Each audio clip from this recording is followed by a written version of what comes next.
Passionné de jeux, de sport et d'actualité, Jean-François Barry. Le gars le plus curieux à la radio. Les drôles se font troller. Avec Jean-Denis Scott.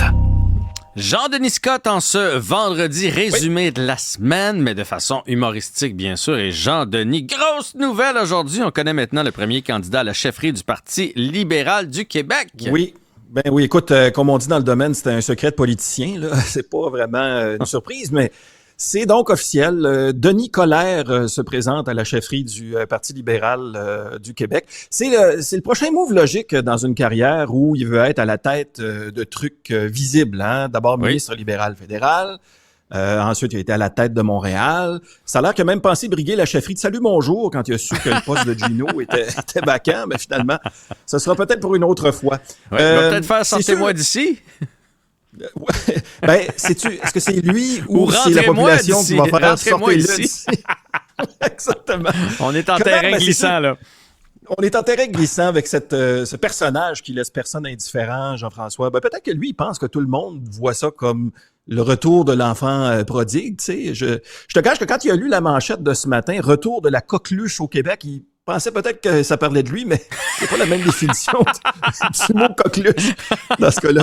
Pas ce genre de coqueluche-là. C'est sûr que, écoute, il y a plusieurs de ses adversaires qui l'accusent d'être dépassé. Je veux dire, tu sais, quand depuis ta naissance, là, t'as vu 2 ponts Champlain flambant neufs, là, t'as du millage.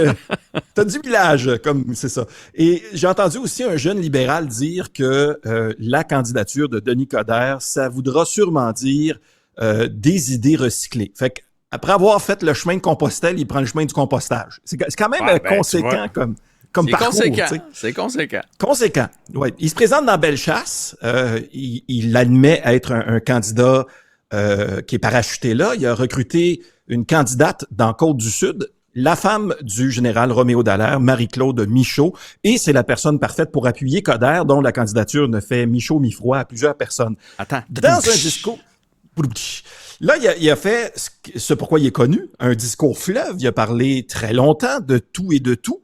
Il a notamment dit que pour recruter des nouveaux membres, il allait faire une tournée des 125 circonscriptions du Québec où il va tenir 125 soupers spaghettis. Ah ben oui!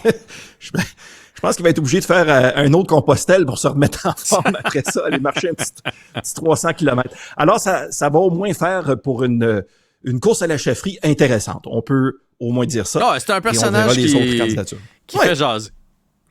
Qui fait jaser, puis ça va faire aussi un clivage peut-être entre une génération de politiciens qui est là depuis un certain temps et la nouvelle génération qui pousse éventuellement. On revient au compost, encore une fois, là, pour le chef. Tout tourne autour du compost libéral. Et du spaghetti. Exactement. Jean-François, la vague de chaleur est terminée. Pluie abondante en fin de semaine pour plusieurs régions. Oui, ça fait très du bien. Alors, allons-y avec une ondée de nouvelles dans l'actualité récente. D'abord, plus tôt cette semaine, on apprenait que il y a des fonctionnaires fédéraux qui ont passé 1600 heures environ à tester une application pour aider le gouvernement à gérer des problèmes de Phoenix. À l'issue de cet exercice-là, les problèmes de Phoenix persistent, mais les fonctionnaires sont rendus vraiment bons à Candy Crush. 1600 heures quand même.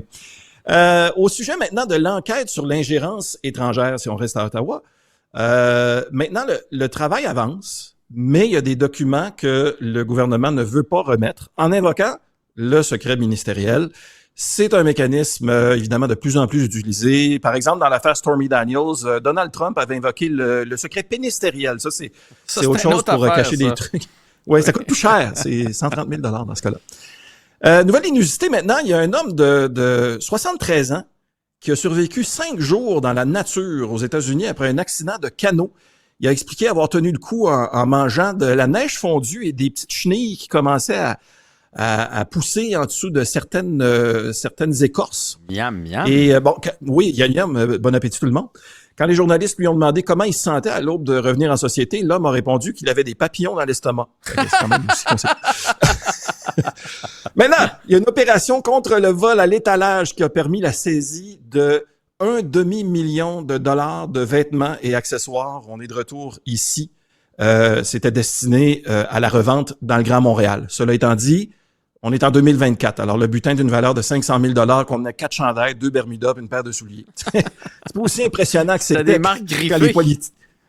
Quand les policiers débarquent ça devant tout le monde en conférence de presse, là, 500 000 le linge, c'est pas mal moins impressionnant que ça l'a déjà été. Vive l'inflation. Parlons Jet Set vedette maintenant. C'était la dernière de Gino Chouinard ce matin. Ah ouais, hein? Pas entendu parler de ça. Ben oui, je n'ai pas entendu parler de ça. Alors, saluons l'immense travail de l'ami Gino qui s'est levé, écoute, je me souviens plus, là, de 2h30 3800 du matin. C'est effrayant. Ça n'a pas de bon sens. Écoute, dans la dernière, je sais pas si tu avais vu ça, peut-être il y a 2 ans, on avait vu Gino aller tenter sa chance avec un numéro d'humour au Bordel Comedy Club. Ça, c'était très cool. J'imagine que, imagine-le se lancer en stand-up, comment ces shows pourraient sonner dans une soirée d'humour. Salut tout le monde, je suis content de vous savoir là ce soir. Il faut que je vous raconte ma première anecdote. L'autre fois... Toutes ces shows durent 20 secondes et c'est terminé. Il va prendre un peu de sommeil, là. Avant de se trouver une autre job, ce serait peut-être le fun qu'il le fasse. De toute façon, je veux dire, quel job tu peux penser avoir quand tu t'appelles Gino Chouinard? Lui qui va sûrement avoir besoin de faire 3-4 siestes par journée de travail. T'sais. Finalement, la seule job qui accepte présentement ça, c'est le président des États-Unis. Fait que je suis pas sûr que c'est ce qui va briguer pour son prochain mandat. Ouais. On reviendra là-dessus. Ouais. Tu mets des lunettes, ça paraît pas trop que tu dors debout. C'est ça le truc. Le truc. Restons dans le jet set, si tu veux bien. Et terminons avec cette nouvelle de Nathalie Simard. Nathalie Simard qui prépare quoi? Grosse nouvelle, son déménagement. C'est ce qu'on peut lire dans le magazine 7 jours.